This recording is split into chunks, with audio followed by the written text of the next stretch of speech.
Hello everyone, स्वागत है आप लोगों का। उम्मीद है आप लोग बहुत अच्छे होंगे। डेली एमपी करंट अफेयर्स के अंतर्गत आपका स्वागत है। आज कुछ इंपॉर्टेंट करंट अफेयर्स आपसे डिस्कस करने हैं।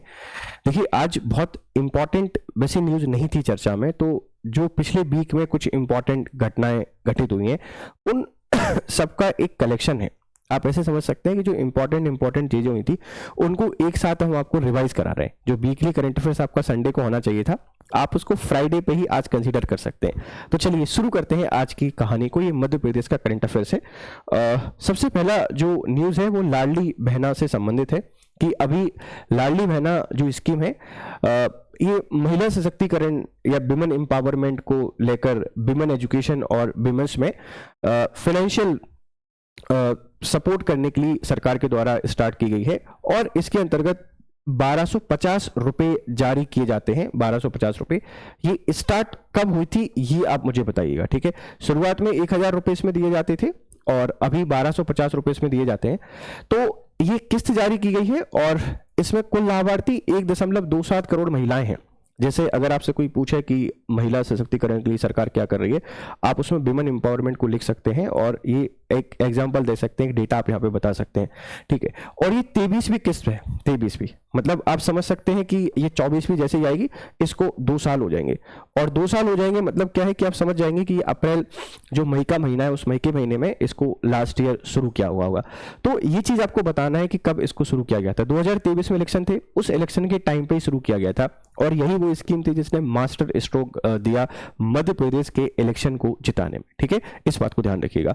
तो ये कहां से जारी की गई, तो ग्राम टिकरवाड़ा जिला जो मंडला है, यहां इस किस्त को जारी किया गया मोहन यादव जो सीएम है इनके द्वारा, ठीक है। आगे बढ़ते हैं। देखो, हमने गिद्ध संरक्षण केंद्र के बारे में बात की थी और ये गिद्ध संरक्षण केंद्र आपने याद रखना है क्योंकि ये फिर चर्चा में आ गया है। गिद्ध संरक्षण मध्य प्रदेश सरकार के द्वारा पर्यावरण और जैव विविधता के संरक्षण के लिए किया जा रहा है। करेवा जो गिद्ध प्रजनन केंद्र है भोपाल में, तो करेवा गिद्ध प्रजनन केंद्र कहां पर है, ये भोपाल में है। पहली बार 6 गिद्धों को वन क्षेत्रों में छोड़ा गया है। इसके द्वारा जो 6 गिद्ध हैं इनको वन में छोड़ा गया है। करेवा के बारे में आपसे पहले भी बात हुई है। मध्य प्रदेश को आप लोग बलचर स्टेट के नाम से भी जानते हैं और जो भोपाल का वन विहार नेशनल पार्क है, उस वन विहार नेशनल पार्क में हमने बलचर ब्रीडिंग सेंटर स्टेब्लिश किया हुआ है कि जो गिद्ध हैं इन गिद्धों को हम गिद्ध की प्रजाति को संरक्षित करना है। देखो, गिद्ध भी बहुत इंपॉर्टेंट है जो इकोसिस्टम, इस इकोसिस्टम के लिए अगर ये धीरे धीरे एक्सटेंट हो जाएंगे, विलुप्त हो जाएंगे, तो फिर कैसे उस डाइवर्सिटी को हम मैनेज कर पाएंगे। इसीलिए हमने जो बलचर ब्रीडिंग सेंटर है इसको शुरू किया गया है। तो vulture conservation Madhya Pradesh initiative first ever release of 6 vulture from the Kerwa vulture breeding centre Bhopal into the wild. जो जंगल है इसमें इनको छोड़ा जाएगा और सिग्निफिकेंस क्या है कि major step in the vulture conservation and biodiversity preservation. जो महत्व है गिद्ध संरक्षण और जैव विविधता संरक्षण की दिशा में एक महत्वपूर्ण कदम है। अगर आप वल्चर को कंजर्व कर रहे हैं या उनकी ब्रीडिंग कर रहे हैं तो ये बहुत बड़ी स्टेप है। जैसे हम टाइगर स्टेट की बात करते हैं, चीता स्टेट है, हम वल्चर स्टेट हैं, इसी तरीके से वाइल्ड लाइफ के लिए एमपी काम कर रहा है। हर राज्य को इस पे काम करना चाहिए। जो बायोडाइवर्सिटी है, इकोसिस्टम है, ऑटोमेटिकली बैलेंस हो जाएगा, ऑटोमेटिकली बहुत बेहतर हो जाएगा। इस बात को ध्यान रखिएगा। तो ये भी आपसे डिस्कस किया हुआ है। आप ध्यान रखना कि बलचर जो ब्रीडिंग सेंटर कहां पर है, भोपाल में, और कितनी गिद्धों को छोड़ा गया है। आप देख सकते हैं ये गिद्ध दिखाई दे रहे हैं और ये बहुत इंपॉर्टेंट है। ये गिद्ध संरक्षण केंद्र करेवा भोपाल में है। वन विभाग मध्य प्रदेश को चलाता है। वन विहार राष्ट्रीय उद्यान एवं जू बॉम्बे नेचुरल हिस्ट्री सोसाइटी की संयुक्त परियोजना है। तो बॉम्बे जो नेचुरल हिस्ट्री है वो इसको ऑपरेट करती है। तो एक रिवीजन के तौर पे आज आपकी क्लास, आज की क्लास को प्लीज आप लोग लीजिएगा, ठीक है। कृषक कल्याण मिशन को शुरू किया गया है। आप इसे 2 मार्कर और 7 मार्कर कैसे बना सकते हैं, पूरा का पूरा फॉर्मेट है। मध्य प्रदेश की कैबिनेट की मंजूरी मिल गई है। उद्देश्य क्या है, किसानों के समग्र और एकीकृत विकास के लिए, मतलब holistic and integrated development of farmer के लिए कृषक कल्याण मिशन शुरू किया गया है। कृषक कल्याण मिशन का उद्देश्य बड़ा सिंपल है, किसानों को विकसित बनाना है, किसानों को डेवलप बनाना है और उनका जो इनकम लेवल है, इस इनकम लेवल को हमको बढ़ाना है।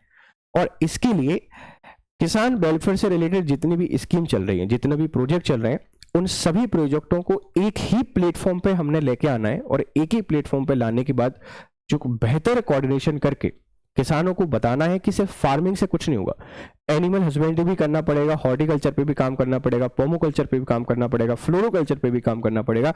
ये सारे इनिशिएटिव पे जब आप काम करेंगे तो किसान जिसको बहुत शोषित और दया की दृष्टि से देखा जाता है, जबकि वो तो अन्नदाता है, बहुत पावरफुल व्यक्ति है, मालिक है सबका, उसको मालिक हमको बनाना पड़ेगा। इसी के लिए ये किसान कल्याण मिशन की शुरुआत की गई है। विजन क्या है कि 2047 के प्रधानमंत्री मोदी जी के अनुसार विकसित भारत 2047 दृष्टिकोण के तहत ग्रामीण अर्थव्यवस्था को बदलने की दिशा में एक पहल है, और ये मिशन की शुरुआत की गई है डॉक्टर मोहन यादव के द्वारा। ये कैबिनेट की बैठक में, इस कैबिनेट की बैठक में इसको अप्रूवल मिला था, इस बात को ध्यान रखिएगा। अंबेडकर कामधेनु योजना, ये काम की है। अंबेडकर कामधेनु योजना आपको याद रखना है। ऑब्जेक्टिव क्या है? Increase milk production and income of dairy farmers. तो एक किसानों के लिए शुरू की गई थी। अब ये जो पशुपालक हैं, गौपालक हैं, या एनिमल हस्बेंड्री को इंक्रीज करने के लिए, एनिमल हस्बेंड्री को सपोर्ट करने के लिए एक स्कीम शुरू की गई है, और इस स्कीम को आप लोग जानते हैं अंबेडकर कामधेनु योजना।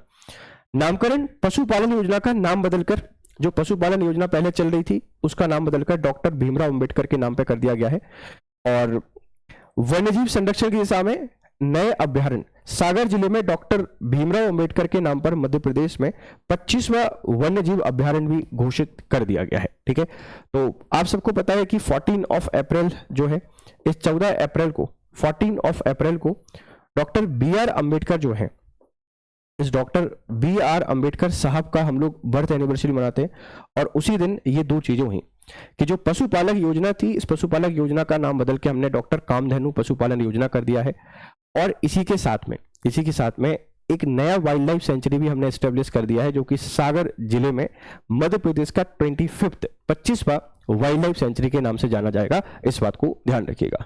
ठीक है, जल गंगा संवर्धन मिशन हमने आपसे डिस्कस किया था। आप ऐसे कह सकते हैं कि इंपॉर्टेंट स्कीम है, जल गंगा संवर्धन मिशन है। अवधि 30 मार्च से लेकर 30 जून 2025 तक, और राज्य मध्य प्रदेश ने शुरू किया है। मुख्य उद्देश्य है जल संरक्षण प्रयासों में जन भागीदारी को प्रोत्साहन देना। ये 30 मार्च से लेकर 30 जून तक चलेगा। और जो क्षिप्रा नदी है, इस क्षिप्रा नदी के तट पर इसकी शुरुआत की गई है। क्षिप्रा नदी के तट पर इसकी शुरुआत की गई है इस मिशन की। इस बात को आप लोग थोड़ा सा ध्यान रखिएगा। तो इस अभियान के अंतर्गत जो जलाशय हैं, इनकी सफाई, पौधेरोपण, छोटी नदियां और जो तालाब है, इनका जीर्णोद्धार, ये सारी चीजें इसमें शामिल है। तो जल गंगा संवर्धन मिशन की शुरुआत किस राज्य ने की है? मध्य प्रदेश सरकार ने। कहां से की है? उज्जैन का जो क्षिप्रा नदी का तट है, यहां से। एक 90 दिवसीय कार्यक्रम है, और इसका पर्पज है कि जितने भी वाटर सोर्सेज हैं, उन सारे के सारे वाटर सोर्सेज को रीस्टोर करना है, और रीस्टोर करके आप उनकी जो क्षमता है, उस क्षमता को बढ़ाना चाहते हैं, ताकि जल संरक्षण को हम बढ़ावा दे सके। ध्यान रखना। ठीक है, कल्चरल सांस्कृतिक धरोहर, सम्राट विक्रमादित्य महानाट्यम को सेलिब्रेट किया गया है। स्थान माधव दास पार्क, लाल किला के पास, नई दिल्ली। कहां पर? नई दिल्ली में। और अवसर क्या था? मुख्यमंत्री डॉक्टर मोहन यादव ने इस भव्य सांस्कृतिक प्रस्तुति में भाग लिया। तो आपसे कोई पूछ सकता है कि जो विक्रम उत्सव है 2025, इसके अंतर्गत विक्रम महानाट्य का आयोजन कहां पे किया गया है? दिल्ली में। वैसे लोगों को लगेगा कि ये उज्जैन में किया गया होगा, नहीं, ये दिल्ली में आयोजन किया गया है। और इसमें जो पार्टिसिपेंट थे वो हमारे मोहन यादव भी थे। तो जो सीएम है, सीएम साहब ने इसमें पार्टिसिपेंट किया। और विक्रमादित्य के बारे में आप लोग जानते हैं कि उज्जैन के एक लोकल रूरल रहे हैं और बहुत महान शासक रहे हैं। इसी के लिए इनके सम्मान में ये विक्रम महानाट्य का आयोजन किया गया है। सीआरपीएफ का स्थापना दिवस 2025 नीमच में आयोजित किया गया, एक समारोह था। और 86वां केंद्रीय रिजर्व पुलिस बल सीआरपीएफ स्थापना दिवस मनाया गया 86 नवंबर का। प्रोग्राम कहां पे हुआ? नीमच में। मुख्य अतिथि कौन थे? केंद्रीय गृह एवं सहकारिता मंत्री श्री अमित शाह थे। और थीम इसकी क्या रही है? शौर्य, सेवा और बलिदान। तथ्य क्या है? सीआरपीएफ विश्व का सबसे बड़ा अर्धसैनिक बल है।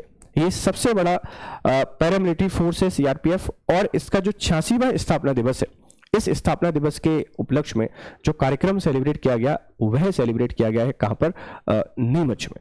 और यहाँ होम मिनिस्टर साहब आए थे और उनकी एंट्री किसी प्रोग्राम को स्पेशल बनाई देती है, आप इस बात को थोड़ा सा ध्यान रखिएगा।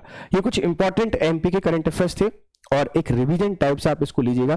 फिर आपसे मुलाकात करेंगे, तब तक आप लोग खुश रहें, मस्त रहें और बढ़िया तरीके से पढ़ाई करते रहें। Have a nice time, good day.